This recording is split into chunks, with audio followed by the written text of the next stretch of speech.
So, fun fact, I haven't bought a Sonic game since like Shadow the Hedgehog. I know, right? I'm just as surprised as you are. I look like the most furry-ass motherfucker you've ever seen. But low-key, I've had an itch to play Sonic Frontiers. In my stupid little brain, I've had the idea for an open-world Sonic game for a long time. The guy is really fast. That's his whole thing. So confining him to a small hallways and super precise platforming railroads is stifling Sonic's creative and, dare I say, sexual liberties. Sonic needs the freedom to run around, his blue furry genitals swaying in the wind. And these assholes at Sega pulled a Christopher Nolan dream heist and stole the idea directly from my brain. But they did it wrong. So Sonic Frontiers is like almost what I imagined a Sonic open world game would be. And honestly, and it truly pains me to say this, but I had fun with this game. So much fun. That's not to say this game is great or even good, but honestly, it just gives so few fucks in such an obvious way that it's hard not to respect it. Sonic Frontiers is utterly shameless in what it's trying to be, and any critique I could level at it would just bounce off like rubber. So in trying to grapple with this absolutely absurd mess of an experience, I found myself just giving into the madness. I was happy. I was excited to keep playing more. Content warning, this video will heavily spoil Sonic Frontiers, so maybe play the game first before you watch. With that out of the way, here we go.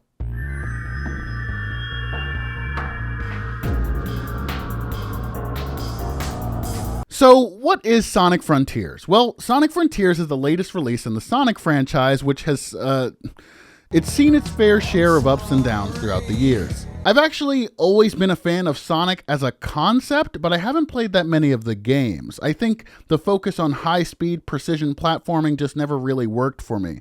I can only recall ever having played through Sonic Venture 2, Sonic Venture 2 Battle, my favorite, Sonic Heroes, and Shadow the Hedgehog, which hit my angsty teenage loser brain at just the right time for me to love the shit out of that game. So I'm coming into Sonic Frontiers with a fairly fresh set of eyes. Sonic Frontiers released on November 8th, 2022.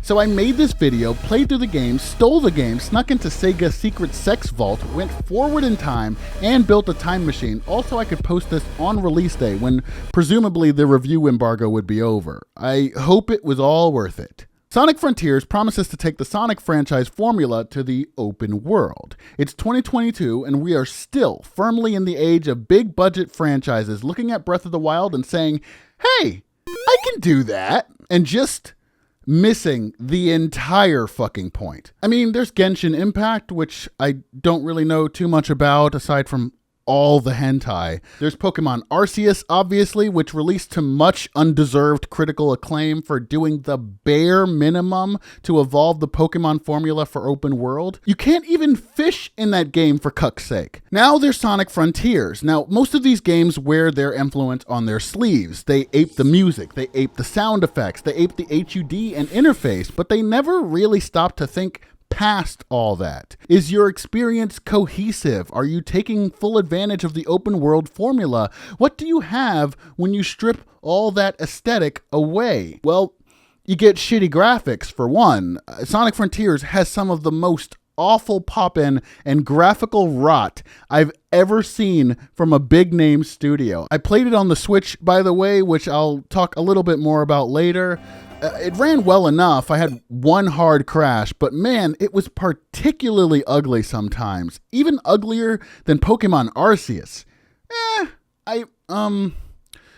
They might be equally ugly. I don't know. I got to think about that. Also released this year was this little indie game with a tiny cult following named Elden Ring. Elden Ring is probably the best example of how to do this thing right, how to take the Breath of the Wild formula and have it inspire a deeply unique and compelling experience. A world full of mystery, beauty, and grandeur whose natural majesty is fighting back a deeply corrosive rot. Enemies who fit within their environment and interact with them. Locations and settlements that invoke a deep sense of intrigue and wonder as you explore the world and find secrets which may even unlock new powers or gear to aid you on your journey. Elden Ring doesn't ape Breath of the Wild's aesthetics because it doesn't have to. It emulates Breath of the Wild's strengths while standing up on its own 2 feet to deliver an experience that is equal parts Dark Souls and an entirely fresh and incredible open world adventure. What if Dark Souls but open world was just the starting point? By the end, we get incredible moments like the Academy of Raya Lucaria, Farum Azula, walking through the desolate streets of the capital city, and insane battles with giants and giant dragons while still maintaining the intricate dungeon design of previous From Software titles. Sonic Frontiers and Pokémon Arceus are on the opposite side of the spectrum. What if Pokémon but open world is both the beginning and the end point with very little imagination or technical prowess in between? I have to apologize, I actually gave away my copy of Pokémon Arceus. Usually when I talk about a game, I like to get footage from the game I'm talking about, but Pokémon Arceus I thought was so mediocre that I gave it away. It's the only Pokémon game I've ever actually legitimately given away. But anyway, I also have a request to game designers everywhere. Can we please stop aping Breath of the Wild if you can't make your game half as beautiful as Breath of the Wild is, for goodness sake? While Pokémon Arceus at least tried to make a somewhat cohesive experience and story set in a Pokémon open world, Sonic Frontiers doesn't even bother. And honestly, that somehow works to its strength, because ultimately all Pokémon Arceus had to offer were the Pokémon, and the game quickly descends into a mindlessly repetitive collectathon in a world that isn't really all that fun to move around in. There are no side activities, nothing compelling to distract you from the boringness of the story or the mindlessness of the gameplay loop. Sonic Frontiers is all side activities. Even the main story somehow feels like a side activity, and it has this incredible power to suck you in through the sheer chaotic dissonance of its disparate activities. In my mind, I've divided Sonic Frontiers into 4 parts. It is somehow equal parts 1, a classic arcade Sonic Bonanza, 2, Mario Party, 3, Breath of the Wild, and 4, Super Mario Odyssey. So join me on this adventure as I discuss how stupid and weird and fun in the dumbest way this game is. The main gameplay loop is simple. Run around the world going through small obstacle courses to collect memory tokens to give to your allies, Amy, Knuckles, Tails, and eventually this dumb little robot girl to progress the game. You battle small robots around the open world to unlock skill points to upgrade Sonic's abilities, mainly battle abilities. You battle roaming bosses to unlock gears, to unlock portals, to play classic arcade Sonic levels. You play classic arcade Sonic levels and complete their challenges to unlock keys, to unlock Chaos Emeralds to progress the game. You run around the world completing mini-games to collect items, to upgrade Sonic, and to reveal parts of the map to find more mini-games and ultimately unlock fast travel. And finally, you collect star pieces to get, Chow tokens, I think they're Chow tokens, to fish with Big the Cat. Hi, Big the Cat. To unlock fish tokens, to unlock every collectible you could ever fucking want way faster. Now, it's going to be difficult to organize everything into what's good and what's bad, mainly because, guys, Sonic Frontiers broke me. A lot of it is bad or mediocre, but it all somehow melds together in a way that makes it good. Great, even. Like, for instance, you have a limit on how long you can hold down the boost button so Sonic can run at his top speed, but as you'll see in my footage, if you just tap the button repeatedly instead of holding it, the gauge refills so fast you will never run out. Also, to run at your full top speed, you need your ring count to be full. But with the Psyloop, which is this ability where a light trail comes around Sonic, and if you complete the circle, you get rings or other items from it. You can get a ton of rings on the spot almost whenever you want in a matter of seconds. So these 2 exploits are broken as heck, but the fact that they are broken made getting through the game that much more fun. So bear with me, guys. This whole video is just an exercise in me trying to figure out what the hell to do with this wild experience.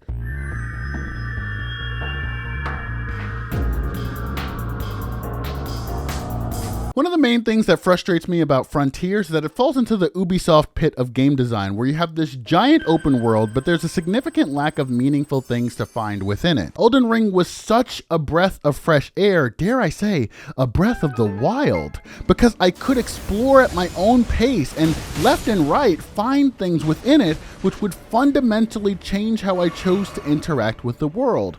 Finding a new spell or weapon or piece of armor felt good, even if I never wanted to use it, because that option was made available for me. Pokémon Arceus, aside from the titular Pokémon, which are and have always been slaves to RNG hell, had nothing interesting to find, and the Pokémon themselves had no interesting behaviors that made them worth observing. There's no interesting armor in the world, no interesting items to find, nothing you really wanted to keep with you and that made the exploration worth it. At the very least, Pokémon Arceus had you unlock ride Pokemon, or whatever the fuck they called them, as you progress through the story, which opened up new modes of traversal. Sonic Frontiers has nothing interesting to find in its world. Not at all. In this way, I guess it's more akin to Death Stranding, where the world itself is more of an obstacle course than a sandbox, but like, it's not trying to be Death Stranding, it's trying to be Breath of the Wild, which was all about exploration and finding cool things.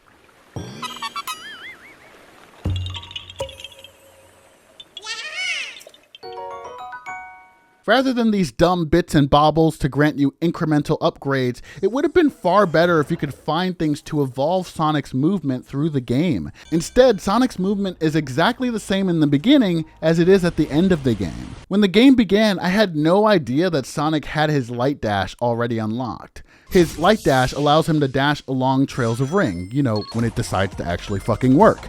It would have been much cooler if I had to uncover this upgrade by exploring the game world. The Light Dash, the Bounce Bracelet, this new Psyloop thing, these would have been great rewards to find in the open world so Sonic's movement could meaningfully evolve over time. There are even some segments of the open world, very, very few, like literally 4 I think, that start to feel like classic arcade Sonic levels, and you think that they might lead to something really cool, something really important. But nah, they just lead to Chaos Emeralds, which are gathering left and right throughout the game anyway, so you know, what a letdown. Half of the Chaos Emeralds aren't even in any significant place, so I don't know why these ones are in special places that are all significant. One counter to what I'm proposing might be that if you lock certain movement options until players find them, then some of the classic arcade stages would have to be locked too, which could be frustrating for players who want to just jump into the level. Honestly, the arcade levels feel so disconnected from the rest of the game that I'm not even sure that that would be such a huge issue. Like, literally, I'm pretty sure the entire control section of the options menu has no effect on the arcade levels, which is like, wow. And yeah, it's okay for certain things to be unlocked until you know, play the fucking game. I think get rid of the gear requirement to unlock portals. It's a stupid, literally gatekeeping MacGuffin, and there are already 5 too many currencies in the game anyway. You could instead tie roaming bosses to upgrades for battling, which makes more sense logically. Maybe beating certain roaming bosses automatically teaches Sonic a new ability. And then, when a player comes across an arcade portal, if they have the right upgrade to complete it, they can unlock it with some Zelda-style gadget puzzle using the upgrade to get inside. Sonic in Frontiers is in desperate need of a super jump ability in this open world, and it's an ability I kept wishing I would be able to unlock at some point. It's fun to just run around really fast, but cliffs and giant rivers are Sonic's worst enemies. He cannot jump to save his life, literally, unless the physics completely bug out, which they do from time to time. It is also criminal that Sonic, even at top speed, can't run on water in this game. Some asshole's gonna say, well, if he could run on water, he could just run out of the map. And like, bruh, there are literally a million different ways to prevent players from leaving the map. You could put a giant unkillable robot shark in the water. You could pull a GTA and just have the water go on infinitely. Or you could just put invisible walls everywhere, which is what this game does all the time anyway. How can Sonic not run on water? That could even be another cool gadget or ability you find and unlock. Same with wall running. Wall running feels so bad in this game. It's slow and imprecise, and it often breaks during the side-scrolling segments, and it kills your momentum, and you can only do it with super specific walls. It would have been cool if you unlocked the ability to run up damn near any wall, go full Breath of the Wild, but nah,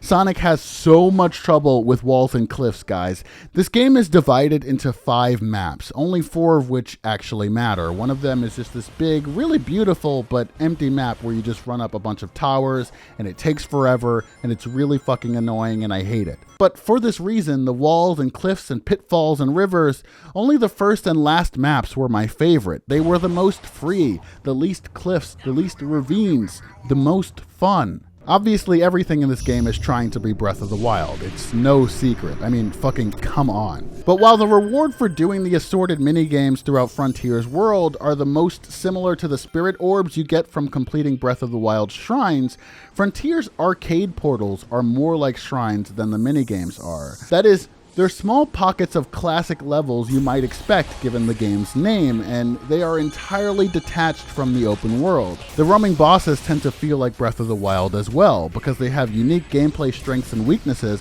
and tend to make some use of their environment as you fight. And look, I'm not going to do a play-by-play of the story, it really isn't worth that level of respect, but basically, it's told in these random disjointed sequences that make you run all across the game world for no fucking reason, but again, in a weird way, this disjointedness makes the game feel freer and far less of a textual chore than Pokémon Arceus.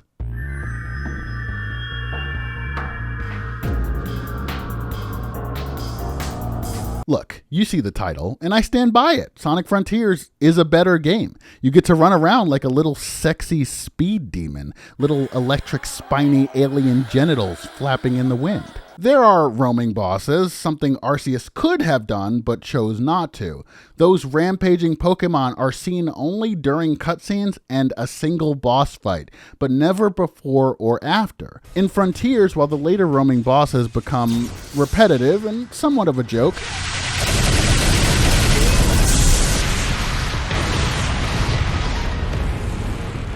some of the fights, especially in the beginning, were super fucking cool.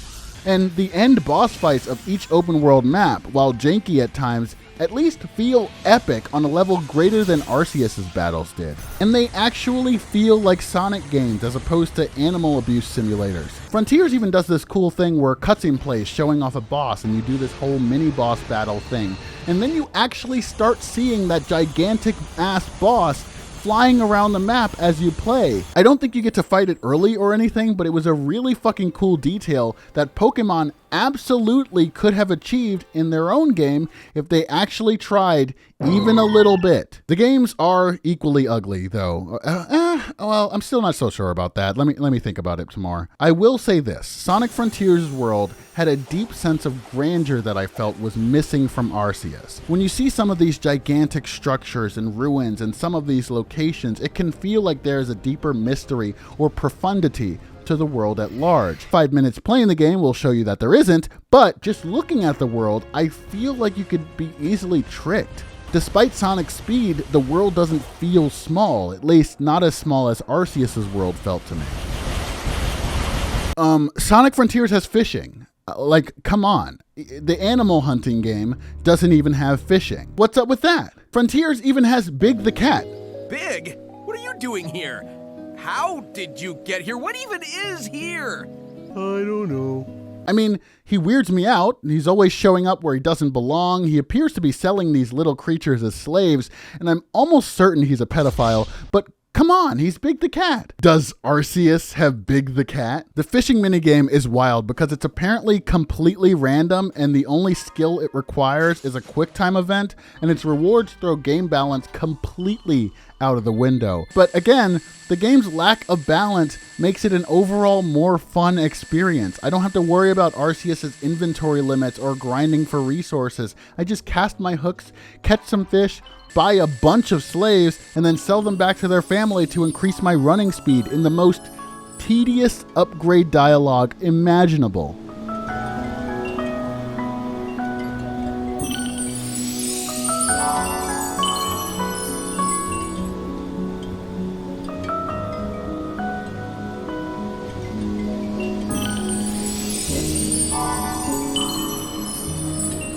If Arceus' loop boils down to run around and throw shit at Pokemon, Frontiers' gameplay loop is run around and just do shit, which honestly, I'm absolutely here for.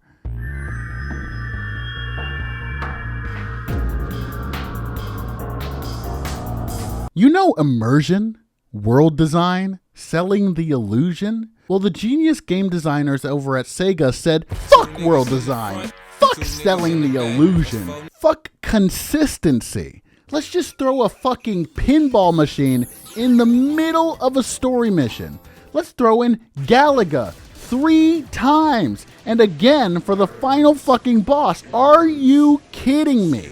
This piece of shit came out of nowhere, is completely divorced from the normal gameplay, and was so fucking difficult. It was a battle of attrition and probably the hardest thing in the game, aside from Sonic's throbbing, glowing azure cock. This is the final thing you do in a Sonic game. Were they high when they made this? I died so many times in this stupid fucking boss fight, if you could even call it a boss fight. It is weird that there's no Chow Garden minigame. It feels like a game like this could have done wonders with that. Also, I feel like a Sonic Adventure 2 or Sonic Heroes style gameplay switch up might have also been a fun way to expand certain segments of the game world. But I'll tell you what there is. There's fucking Tetris, there's a parry minigame, there's target practice, there's time trials. This isn't Sonic anymore. This isn't even Breath of the Wild. It's Mario Party. I'm convinced that these minigames would be great to play in a competitive multiplayer setting. These minigames are everywhere, thrown into the game world with no rhyme, no reason, and are, for the most part, so stupidly easy that you'll complete them in one try and never think about them again. But as always, this seeming weakness serves the entire game experience because, you see, Frontiers isn't trying to make sense. It's just full of a bunch of distractions, bells and whistles that once you hear, you simply stop thinking about the larger tune.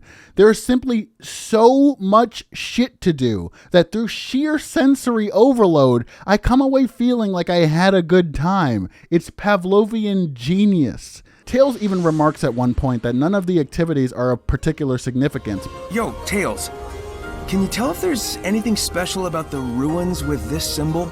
I can't be sure without a proper analysis, but it doesn't seem remarkable.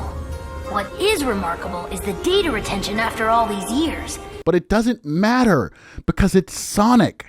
They try to explain it. They try to explain everything. But by explaining it, they only really manage to call attention to how absurd this all is.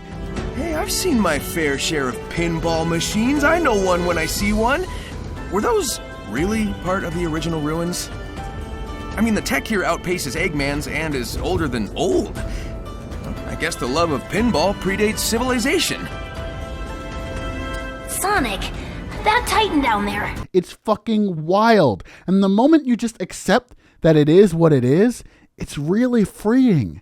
You start to look forward to these dumb minigames. You start to pick favorites, and then you realize you're trapped. You're grinding up against Sonic's naked, prickly body, and when you wake up tomorrow morning, he'll be there, watching you, smiling, kissing and breathing up against your horrified face.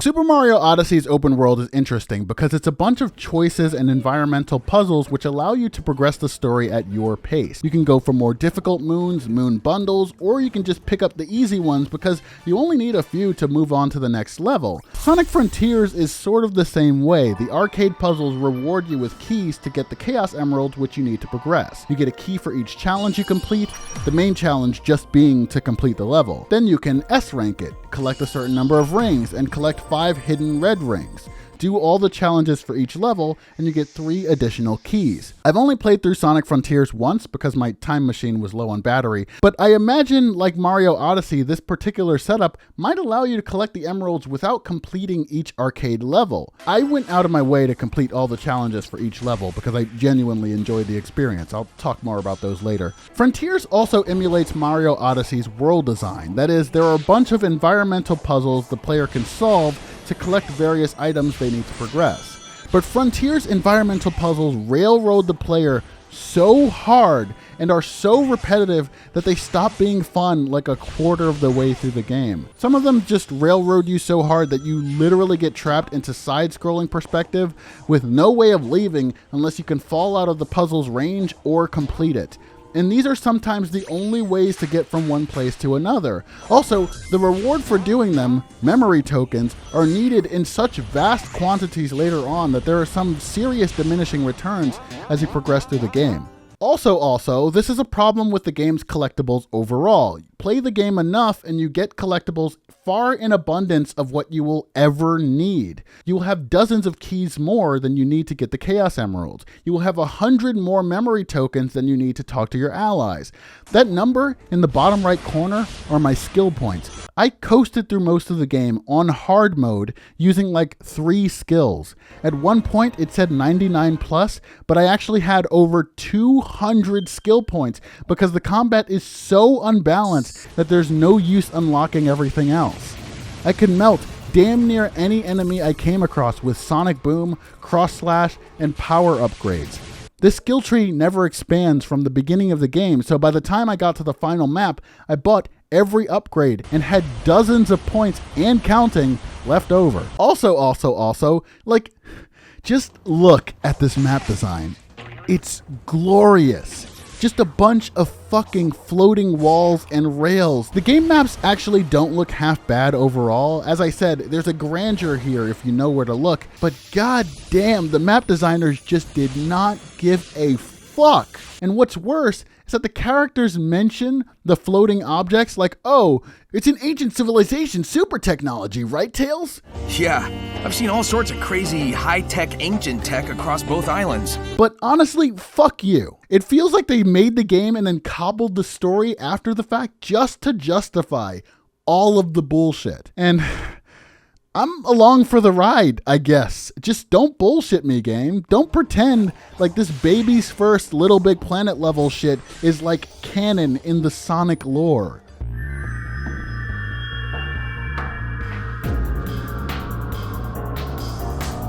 Speaking of the Sonic lore, look, again, I'm not doing a full play-by-play. It isn't worth it. But the weirdest thing about what this game calls its story is that it pretends to have a story at all. The game has characters, it hits all the emotional beats you would expect from a legitimate story being told, but when you sit back and think about what's actually happening, you realize it's just a random, disjointed set of events, sometimes with some supposed emotional cadence, but that none of it really matters or means anything. Pokémon Arceus' story sucked and was boring as all hell and was overflowing with meaningless characters, but at least it tried a little. Sonic Frontier somehow manages to do the opposite but achieve the same effect. For instance, there are only like 7 characters in this game and none of them matter save for maybe Sonic. Amy, Knuckles, Eggman, and Tails somehow feel like they're playing caricatures of themselves. So hurry up and get me back to normal. Anything to get you away from me.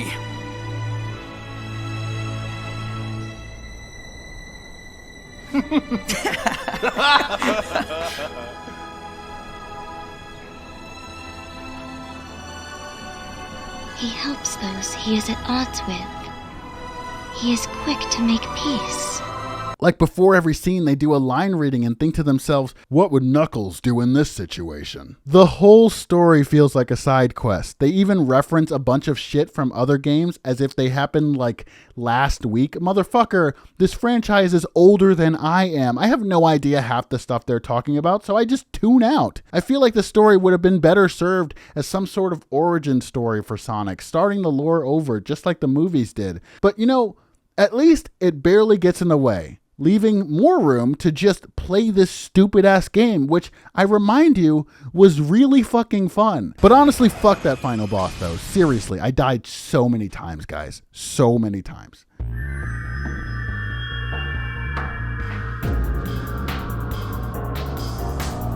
So finally, there are the classic arcade Sonic levels, many of which I had an actual blast with. There is a pretty robust range of traversal options, from boosting to slamming to air boost to sliding, and making use of all of them to bring my times as low as I could was a frustrating but fun experience. The side-scrolling levels are slower overall, but they have their place, though side-scrolling has the benefit of being the least janky movement in the entire game. Sonic really suffers in 3D. As I said, I played this game on the Switch and had my PS5's DualSense controller connected for most of it. I switched to Joy-Cons for a bit just to test out some issues I was having, but the change in controllers didn't seem to make a difference. Sonic has always relied on sort of locking Sonic into place, not having really free-flowing physics, but just having the objects push him to a certain destination where he needs to go. And it can really kill momentum in a very unfun way when you're playing through a stage and you're trying to do certain things and the physics are constantly being wrested away from you. Control is constantly being taken away. And then there's also the big problem that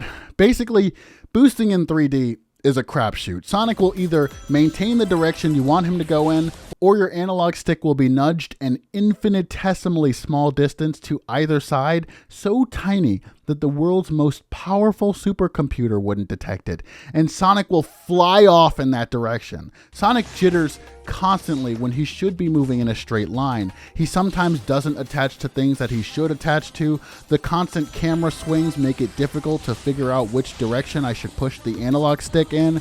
Sometimes the game doesn't let you boost or double jump. Sometimes it doesn't let you light dash, and every now and then Sonic will simply go flying off of the terrain. Moving fast in 3D is downright unreliable sometimes. The levels are also very weirdly balanced. The second level in the entire game was probably the most difficult for me to S rank, only maybe matched by level 4-4.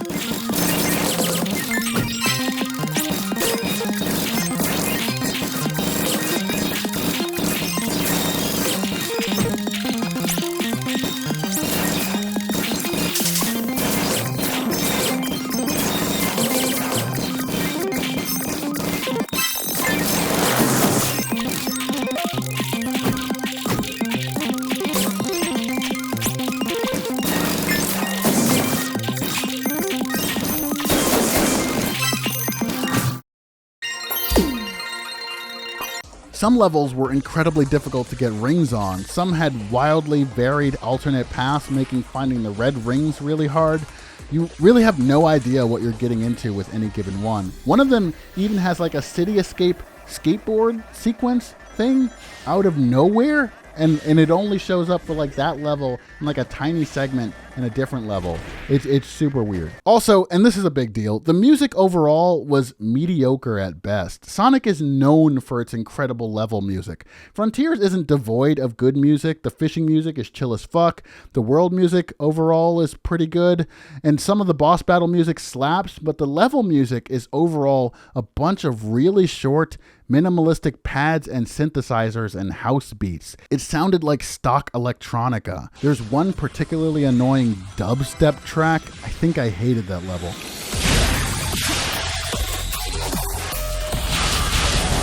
So yeah, mixed bag, but I remember looking forward to unlocking each portal to see what kind of level I would get. Trying to S-rank some of these felt incredibly rewarding in its own right.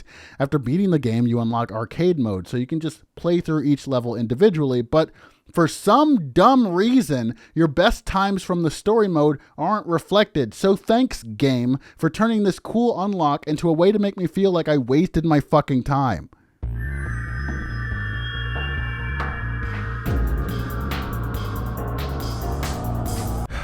There's no conclusion. Bye. Bye, everyone. Link to my Ko-Fi in the description if you want to support me. Bye. See you later. Maybe play this game. Maybe don't. I don't know. Just bye. Go away. I'm going to go look at some Sonic porn. See ya.